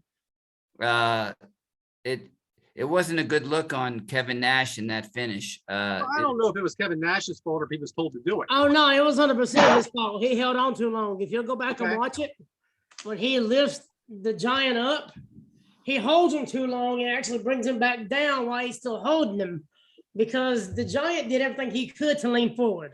He done everything he could. And when he went as far as he could, he started dropping back down. And that's when Kevin Nash finally dropped him. Yeah, He held him way too long. it was absolutely disgusting. We all know that. We saw Yeah. the And the announcer did sell it good. I mean, like, if you did listen to Tony Schiavone, he sounded like he just got done with a 15-minute jerk off. Oh my God! Oh my God! Oh my God! He was all in that one. True. Which They were not on the same page, though. They were not on the same page as announcers. they weren't expecting it either. One of them was acting like it Yeah. was coffee. One of them was acting like it was his neck. No one knew what the freaking hell to say. And it was very awkward. Very, very awkward. They showed the replay a bunch of times too. Why would they do that? They did. Now I'm going to send Tony Schiavone a text and tell him that you said he did a 15-minute jerk off, you asshole. That's You my wanna talk boy. about calling us a clown. That's fine. Clout chaser, motherfucker. That's what it sounded. That's what it sounded Well, like. if you think if he did I mean- injure his neck and all that stuff, what's the very first thing they do? Run in there, lift his fucking head up, and then wrap that shit around his head. So knowing Right. what we know now, especially with stabilization of the neck and head and all that, if something were to go bad like that, because when they put the eye patch thing on him, they lift his head up and wrap it with the gauze. Probably Right. not They a big- wouldn't do that nowadays. But I mean, and they sold it. They sold it real good. It was a brutal spot. It sucked. It looked like it hurt. It did hurt. They sold it good. Yeah, they replayed it just, like 5 times. I think one was good. Devyn, Yeah. you have some- Yeah, I thought Kevin Nash was trying to lift him up higher, Me too. and then thought like he might have been slipping because of the coffee already on the Giant or something. That's what I was honestly thinking. I didn't think he did this on purpose at all. No, Like- I don't think anybody. No, he didn't do it on purpose. Oh, no. I'm not saying he did it on purpose at all. No. He just didn't do the move, Yeah, right? Right at him. Yeah. I think that Okay. coffee was too hot and it burnt Nash when he went to pick him up. All right, so by the I way, we mean- glazed over this. We've all watched the match, but the people at home that haven't, there was a coffee thrown into his face before this move. We went past that and we went right to the the somewhat power bomb, jackknife power bomb, whatever the hell it was. There was coffee thrown into his eyes early. They did use that at the end of the match to make it seem like he had a coffee burn, but really we knew that he actually landed on his neck the wrong way. Like I said, I feel like the announcers covered up the best. Actually, I don't think they covered up the best they could. I think 2 of them were really concerned. I think actually all of them were concerned, but one was trying to play the part still. And that was Bobby. They were surprised. Coffee. Yeah. But it was an ugly, ugly moment. And guys, this is a recurring theme with me, and it's going to come up every time this happens. Why are we doing moves like this? Why are we doing moonsaults? Why are we doing stuff that we know? Like, I'm going to bring up Big E again. I can't help it. The guy may never wrestle again because of a suplex outside of the ring. This doesn't make sense. In this move with a 500-pound man, About 480, I Yeah. think it was right there. 475, 480, something like that. Hulk Hogan slamming Andre the Giant is not the same as throwing somebody down on their back and on their neck. It is not the same. Andre the Giant, it was different. And it just was different. It was safer. This isn't safe. And this is 1998. This is 24 years ago. It's still happening today. People are getting hurt. People are breaking their neck. It's just carelessness or just trying too hard to one up or to get a spot. We don't need it. We don't need this kind of stuff. And we're lucky that the Big Show, Paul White, the Giant, is okay today. Mhm. Well, there's one more spot in that match too. Remember when Kevin Nash tried to jump over the top rope? And if the Giant that was wouldn't have caught him, if Yep. you wouldn't have caught him, Kevin Nash would have landed head first on the Right. ground. There's no telling what would have happened. It did look awkward. You're right. I So don't like there's thinking about 2 it moves in now. that match that should never happen. So So again, big man match. We're not comparing the two. We're just talking about how the big man work. I thought though that overall, Paul Giant, I thought he worked like a big man more during this match than more so than his other matches where he's a little more does a little more athleticism. I thought he worked like a big man. I thought he did a great job for the most part. It just was a couple of ugly moments. Too much going on outside. I He's mean, a bad taste in the mouth. I mean, but- having Hogan out there is great, but at the same time, he can draw the attention away. So it's kind of like you're going to catch 22 with Hogan. Yeah. But well, here's another thing. How many times is Hogan out there during that pay-per-view? I didn't watch the whole thing. I think Yeah, if you watch they it, spray painted. They did he's spray out paint there. bullshit, like, right before that. Yeah, he's out there 3, 4, maybe even 5 times. Hogan comes out. Must have been one Why of the those. fuck is he out We're there gonna that many burn out times? your appearances early in the contract. Yeah, I mean, why is he out there that many times? But getting back to what Coach said, I do think that the Eric Bischoff slam was very good. I think Eric had so much. Very good. I think he had so much to the NWO. I mean, I know he created the NWO, but he is a character. He is a character and a half. He was. He is. So, Heel. He's a I love heel. him. I love him now. I love him then. I know that Coach just had him on the phone. You know, and Shivani and President Clinton, Janet Jameson, Bill Cosby. We're definitely hitting Rebel. 90s on this one. Apparently all Bill of them. Cosby. You know, calls me a clout chaser for God's sakes, you know. Anybody else have anything they want to add about this match? I mean, listen, they're not all going to be good. I'm going to be honest with you. When we talk off air, there's less to talk about when the matches are good. So, you know, that's why we got to pick things, different things. Or, you know, as Conrad always says, you can't talk about the Rock every week.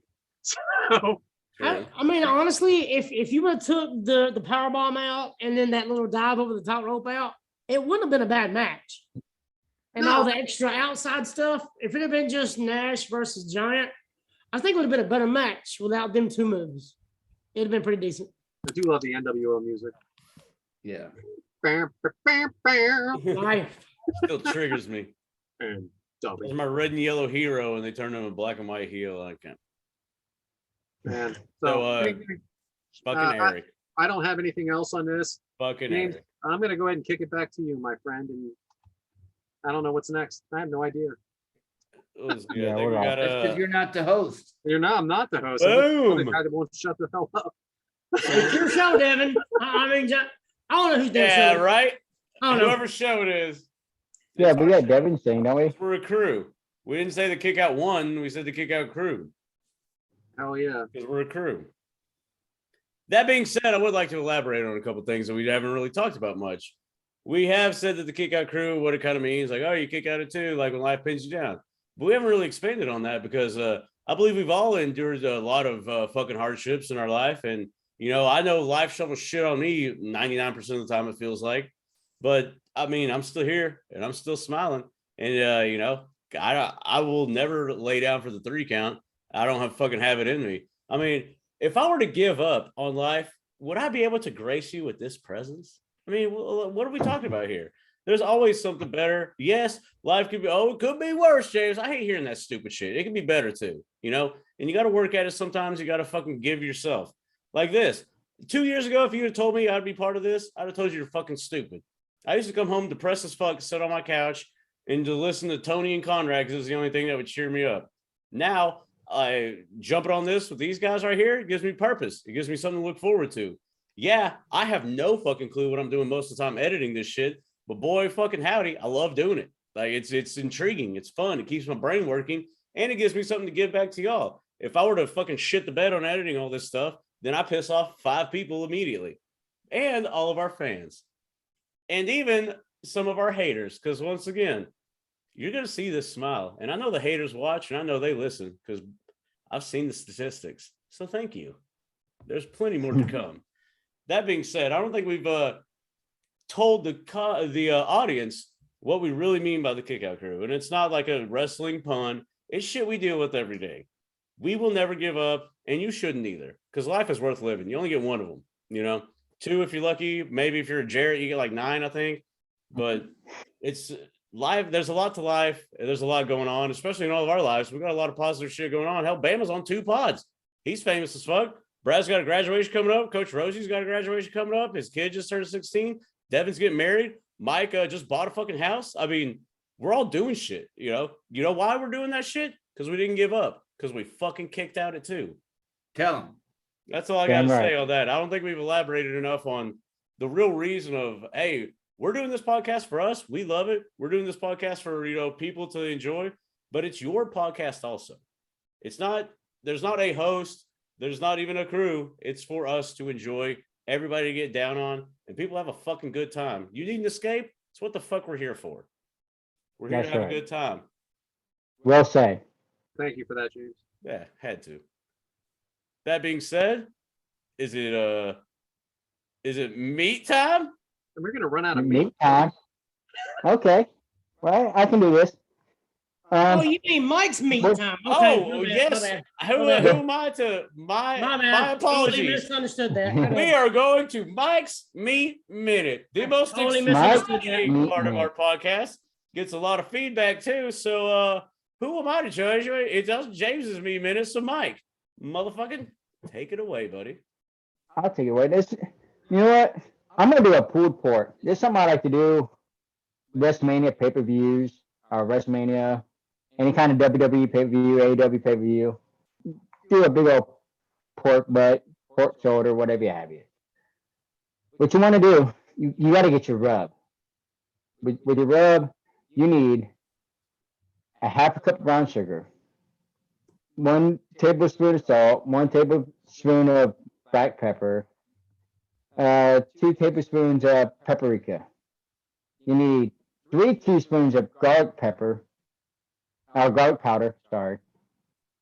3 teaspoons of onion powder, and 1 teaspoon of ground mustard. What you want to do with that pork butt, you want to take it and rub it with nice and good with the garlic parmesan wing sauce. Once you get nice and steady and everything else, take that rub mixture, put it all over it. Just soak it down in it, everything else. You want to cook it with the flat side up. And I'm going to tell you flat side up because you want all that juice that's flowing through that meat. You want flat side up at 150 for about 3 hours. Get that smoke flavor in there. Do what you got to do. Get it soaking that meat. But after about 3 hours, you bump it up to 250.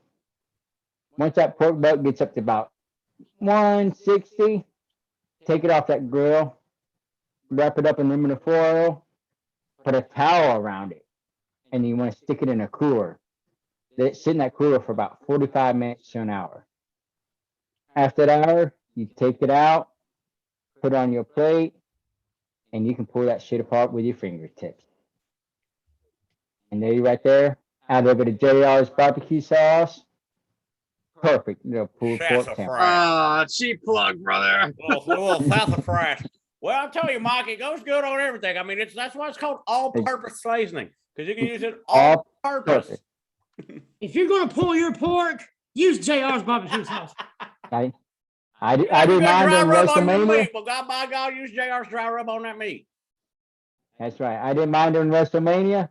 I posted a video. I took that little 1 piece of bone that was in there, took my 2 little fingers and just pulled that piece of bone right out of there.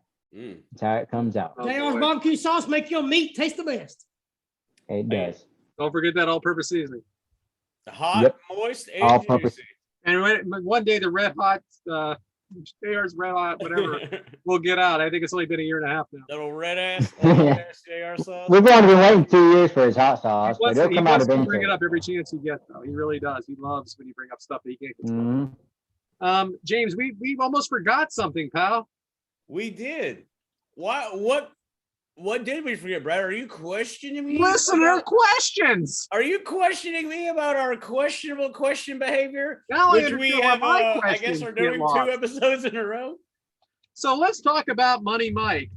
Let me get my glasses on. God. We brought in MIT professor, so-and-so I to swear to dissect God. Money Mike's question. What is this guy? Mike, I love you. You're a nice guy. You know that, but now I'm going to shit on you. Bro, this I got is like a this question. 6th grade reading level, Mike. I got a 6th grade reading level. I'm a I graduated reading college. I tutor. don't do this dissertation fucking full essay.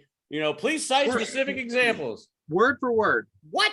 Do you believe the big man or giant troop is overused in modern wrestling? Please cite specific examples to justify your response, taking into consideration factors such as crowd response, work rate, and overall fan expectations for what a modern big man represents. Now, you know what this reminds me of? This reminds me of the end of Billy Madison when they were, he says this, and he does that stupid, so the dog society, that's what I feel like we're doing here. Look, The Mike, puppy who lost his way. we You ever get seen it. that? It's You're like The smarter Office. than us. We It's got The it, Office man. where Michael Scott's like, sometimes I just start talking and I just find myself along the way. So, Mike, I do not believe the big man is overused in modern wrestling.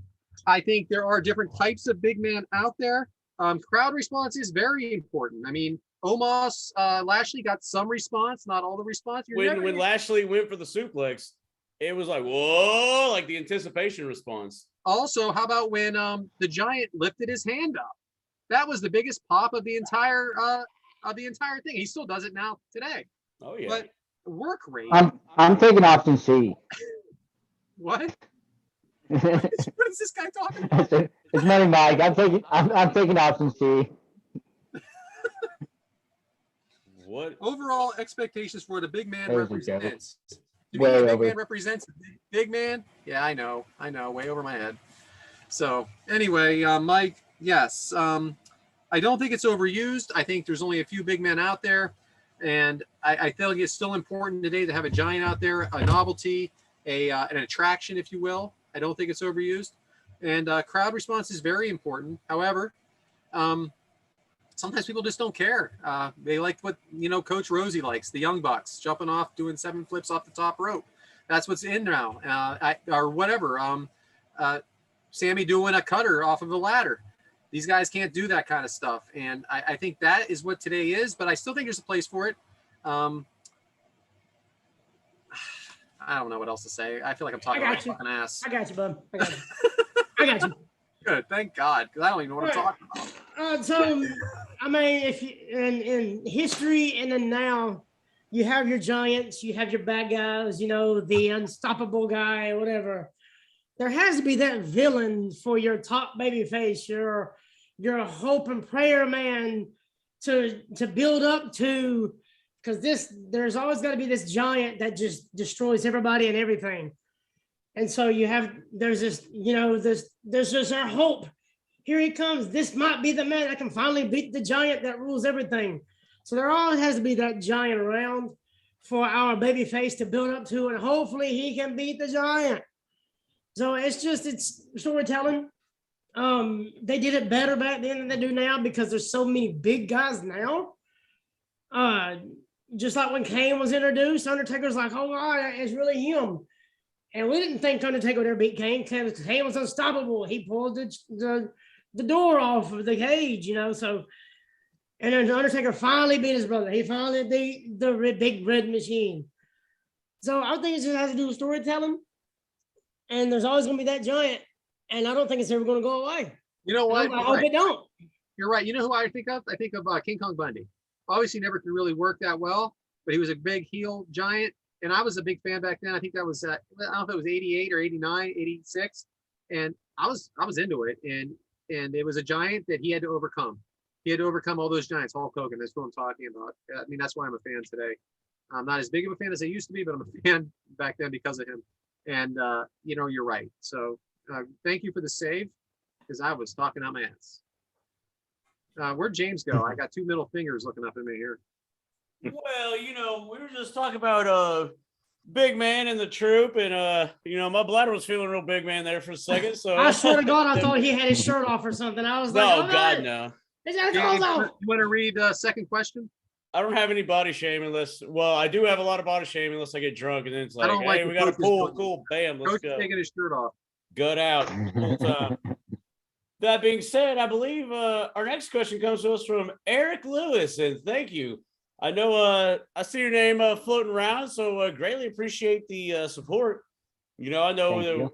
I don't believe any of us really know you that well, but hey. Oh, I know Eric. Eric's a hell of a guy. Oh, there you go. No, Eric really knows the game, and I'm really looking forward to his question. It's Well, he actually can be our what game easy is E that? then. He can be our easy E. it's a good one too, and it's actually crowd interactive and all this stuff. We're not writing a fucking thesis like Money Mike's. We're actually having a little go with this. Which I got a C- on. Huh, There you go. Go ahead. Money Mike's just he's smart, and it's hard for me to keep up. That's why I talk shit. It's no hate, Money Mike. You're our boy. Yeah, you are. So this is the cool thing about Eric. The very first 4 words of his question: for those who drink, you have my attention. What are we talking about here? So Eric chimes in, and I'll just do one question at a time. We'll kick it to everybody, and then you go on. So the first one: for those who drink, what's everyone's favorite shot? I'm tequila, and I don't want any of that salt or freaking any of that bullshit. Yeah, because you don't fruit the alcohol, do you, Brad? Yeah, I do. I do that. Ah, And maybe a little even orange with that.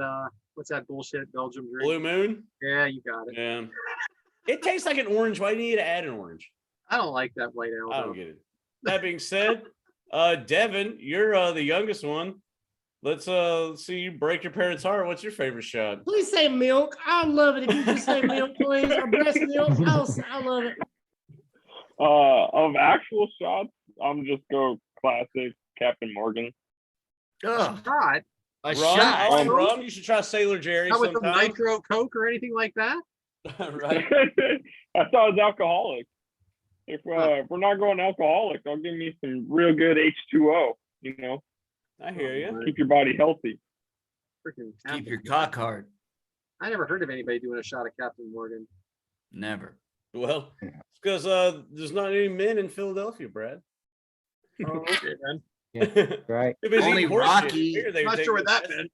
Does the tequila burn the horse feces out of the mouth? I guess.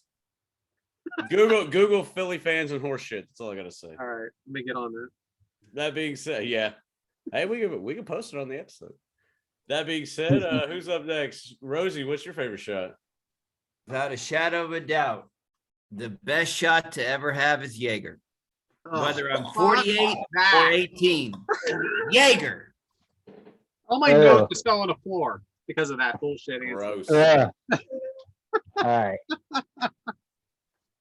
Well, I'm not much of a liquor drinker, but if I had a shot, it's gonna be Canadian Mist. Straight up. Straight Walmart on My that. one. man. My man. I'm saying, Yeah. okay, if I want to take a shot, I'm You gonna get a get gallon for $8 fucking bucks. Oh. That's probably why. Hell, gas is Right. more expensive than fucking Canadian Mist. Mike just proves how fucking redneck he really For is. real. Canadian. You We're talking Yeah. about a demographic and a socioeconomic 100 guesses. demographic. never would have got that one. You gonna give me unlimited guesses? Oh, that was awesome. Oh, what the? All I right, like Evan Williams. take a shot. all right. Who's It's, left? it's rough.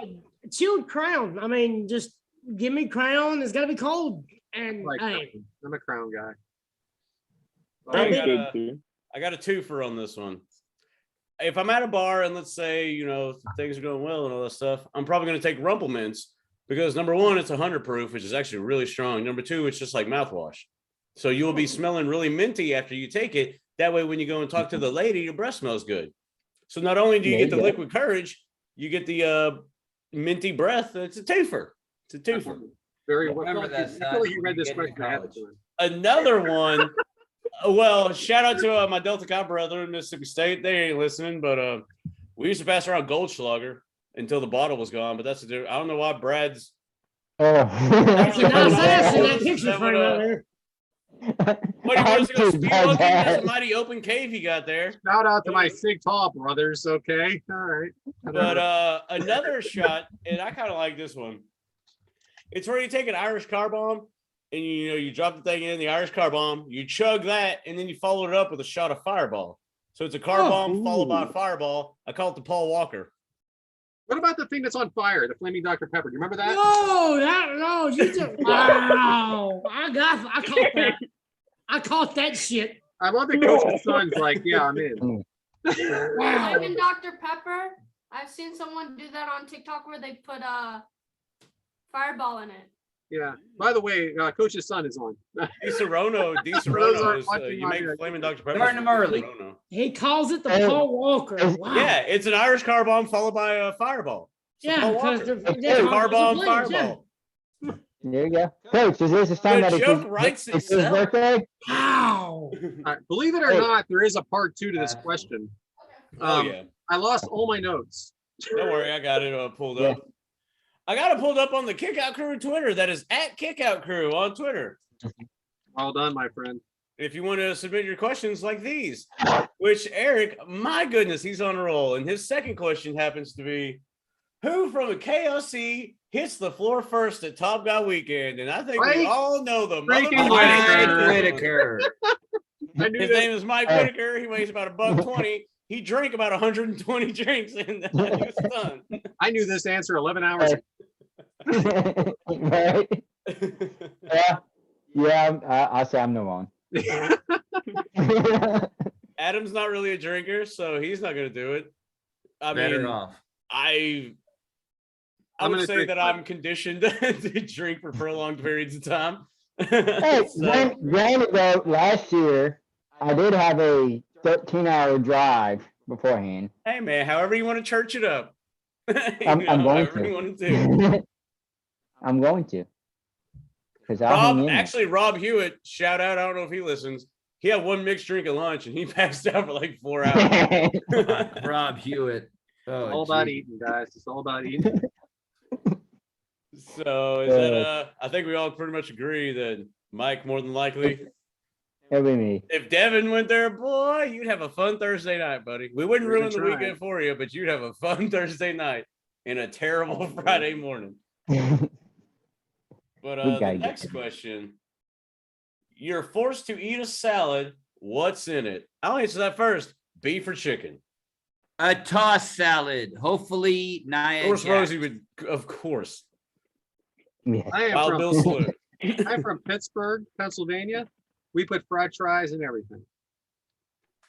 Ooh, I ate a french fries Permanis one time. French fries on the sandwich. They put it in. They put in the salad too. That is a fucking awesome place too. So you steak in the salad. Shout bacon, out to salad, Megan French Nelson. fries. That's all I'm saying. Well, I mean, you get your cheese and ranch. I'm a ranch dude, but A little bit of oh yeah, lettuce. steak. Give me a chicken bacon ranch salad all day. Yeah. I'd mow that 1,000 down. grams of sodium and 1,000 grams of fat, but it's a salad, all right. Do you toss that yourself or you have it done for you? Erica probably tosses a Appreciate it, salad son. for him. But, Thank you. I'll be here You next. grill 'em? You kiss I had that to. I'm mouth. sorry. I'm sorry. He actually had 5 questions. Bring another one. Adam How long fucking until Adam we- underhand through that one, and I was like, oh yeah, I'm Barry Bonds in this one. Bam! Oh, for all you baseball fucks out there, I guess y'all get that joke. How There it long? is. I'm not until talking we- about Horsehead. How long until we see XFL 3.0? Never. Never. If another I hope pandemic never. February XFL the 2023. 2.0 one was really, really good.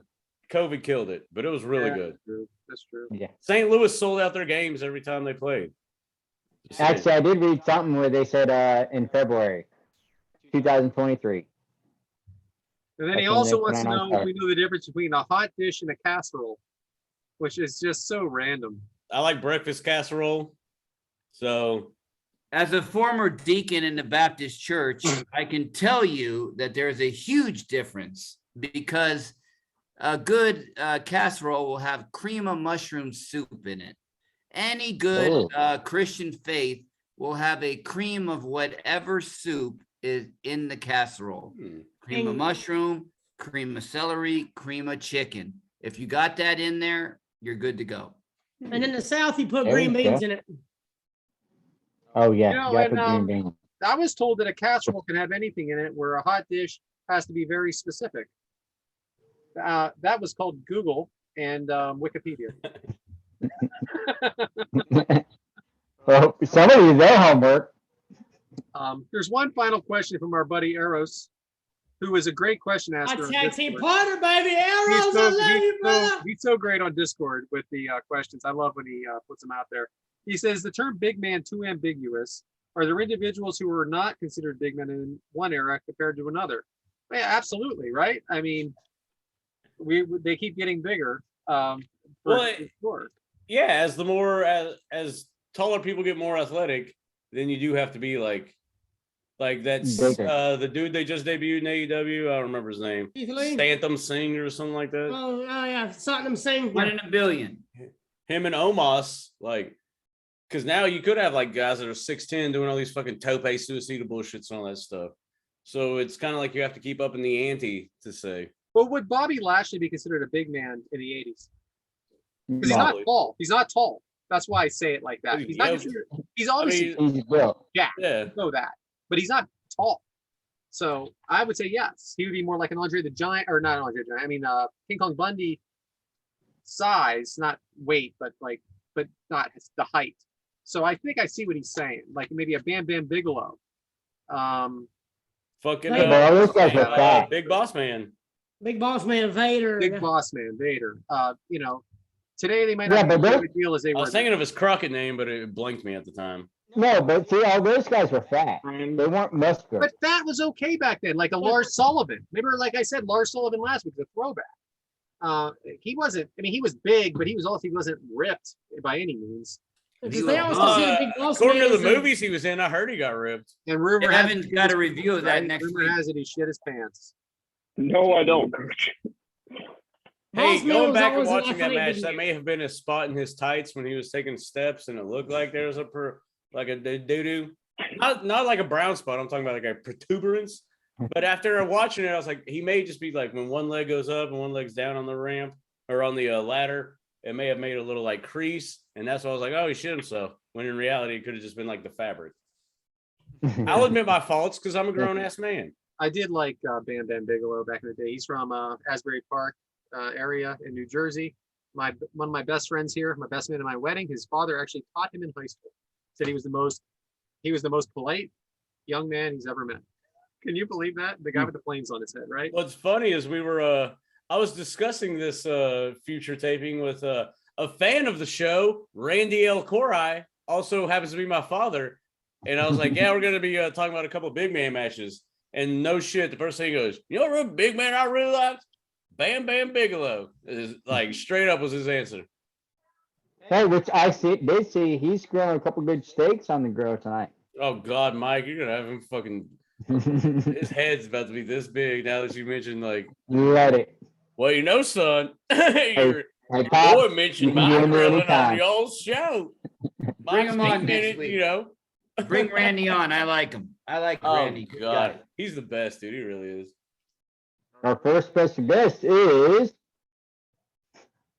What? Anyway, I lost my internet for like 5 seconds, 10 seconds there. Sorry, guys. No way. Yeah, I mean, I wasn't talking, so you guys must have loved every bit of that, huh?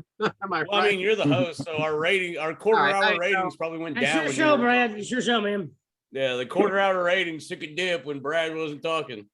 Hey, we're coming on 2 hours. What Yeah, the heck? my People are gonna start wife is gonna complaining. freaking kill me. I've came on worse. All right, Hello. bring it home, buddy. Bring it home. I got I like it. how that statement hung out there. Now I got to bring it on home. Well, do we have an exciting update on a trial that happens to be going, or are we still collecting evidence? Well, all I can say is this. Our judge, for the people in the know and the ad-free communities, our judge is in Nashville, Tennessee this week. And no, it's not Jeff Jarrett. He's visiting Nashville, Tennessee this week. You can go on Twitter to find out who that is. And when he comes, I have not told him anything about the case, but one thing that he knows is that Devyn Dowling is a piece of shit. So he knows. And plus, whoever called me a jerk off on Mailbag with Mike Chioda, Paulie B, Ooh. this man right here, Devyn Dowling, you can have him. Because this man is a traitor. True. This man is not ready for the big time. He's got his girlfriend wrapped around his finger, or she's got him wrapped around It's my his finger. fiance. I love Erica. It's my fiance.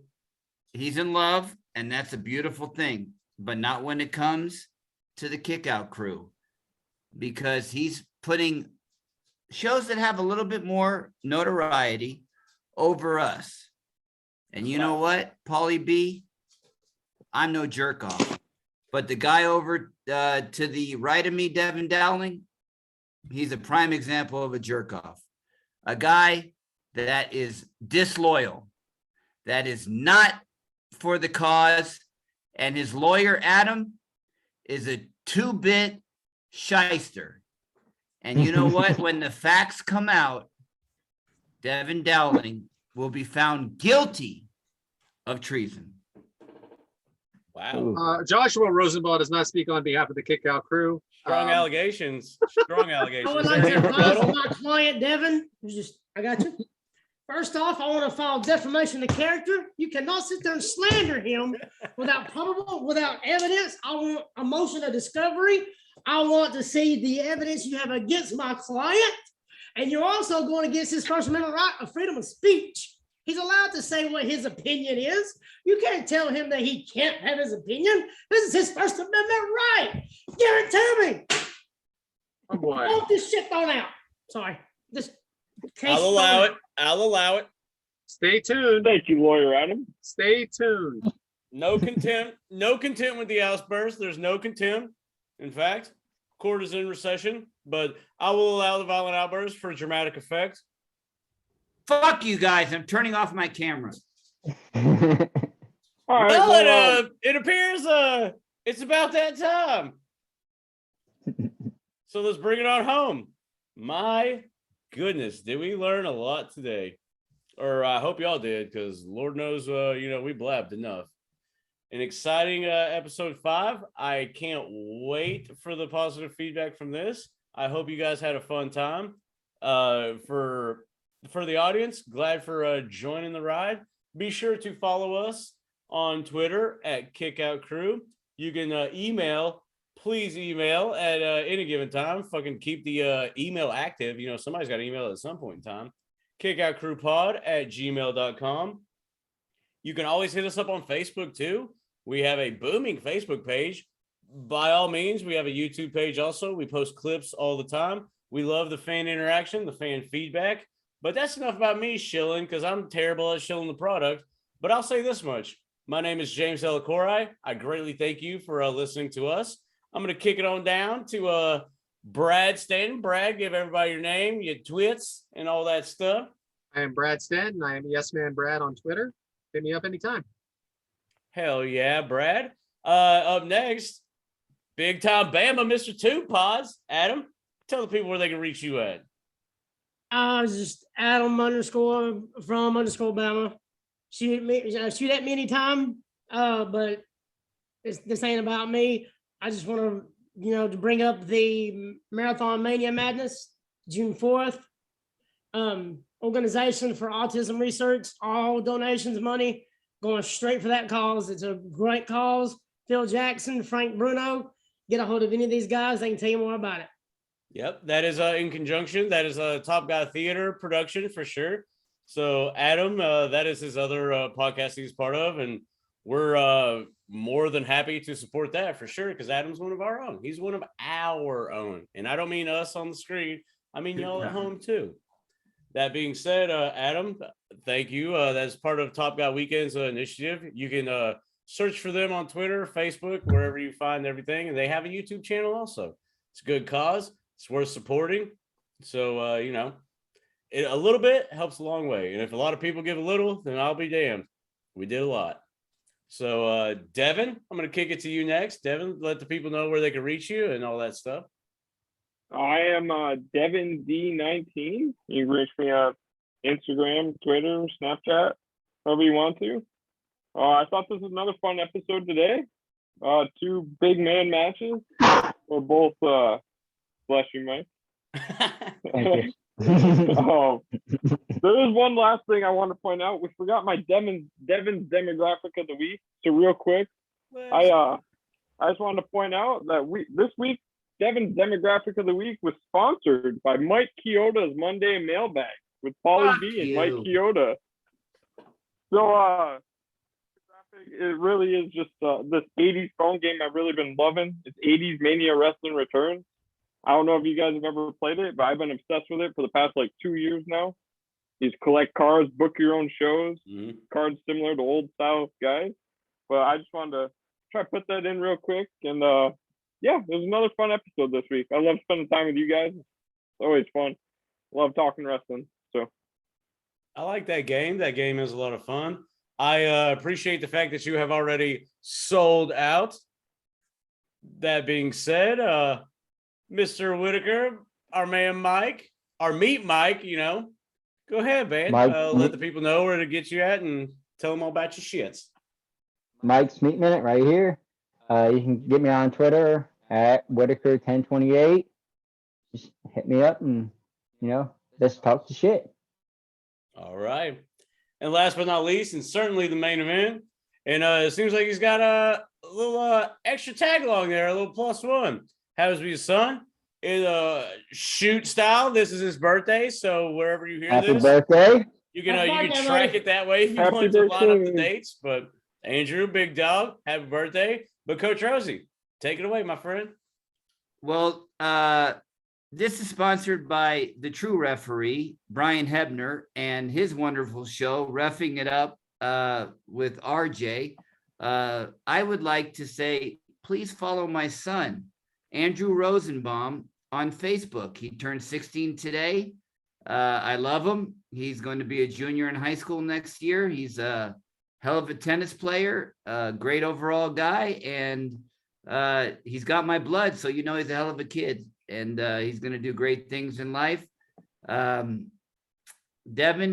you can only hope to be 1/10 of what my son is. So good luck. And RJ, you have the best referee show in America, and it's an honor to be able to have you sponsor this moment. Thank you very much. I'll be damned. I like the plug for that, Rosie. Some would say that it was free of any filter, I guess. But that being said, I would assume you know, we're gonna leave here because we've already talked up enough shit. I got a So piss. I think on our next episode, there could be some Hell in a Cell. Oh, Episode 6. But that's just something you're gonna have to stay tuned to our Twitter and socials to find out on. Make But sure hey. to like and subscribe. Turn on post notifications, you know. Exactly. There you go. And tell a friend, be a friend, tell a friend. And I guess that's all we have. So from behalf of the Kick Out crew, which is us and also you, thanks for stopping by. Thanks for listening. Thanks for watching. Have a good week. And by God, always kick out at 2. Thanks, guys. Peace. Thank you.